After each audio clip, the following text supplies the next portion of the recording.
Du coup, on a vu que Vassal, il a décrit minutieusement toute l'anatomie du cerveau, et du corps humain plus généralement. Mais qu'est-ce qu'il nous veut René Descartes à amener son grain de sel là-dedans? En gros, René Descartes, il veut aller plus loin. Il veut pas juste décrire l'anatomie, il veut comprendre comment ça fonctionne tout ça. Du coup, ce philosophe, mathématicien, physicien et apprenti physiologiste est fasciné par l'origine des idées. D'où est-ce qu'elles viennent? Comment est-ce qu'on crée une pensée dans notre cerveau?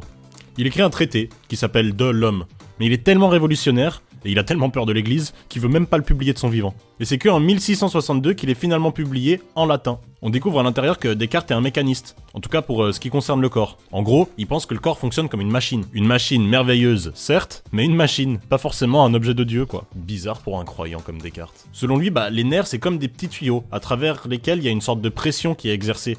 Et la glande pinéale, qui est au centre de notre cerveau, s'occupe de justement réguler toutes ces pressions.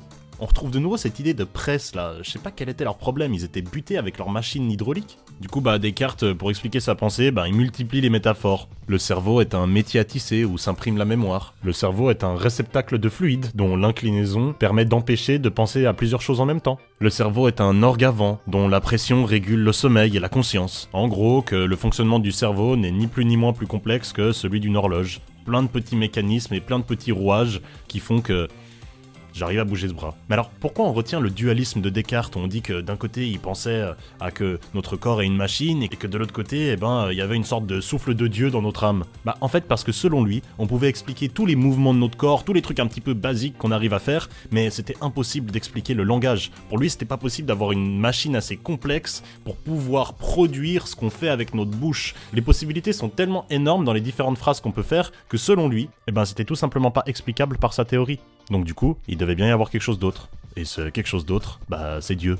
Même chose pour nos comportements et nos émotions, quoi. C'est tellement varié ce qu'on peut faire et comment on peut réagir à certaines situations que selon lui, une machine ne peut pas coder ou en tout cas ne peut pas être à la base de tous ces différents mécanismes. Au final, il avait juste pas assez confiance en les capacités de notre cerveau.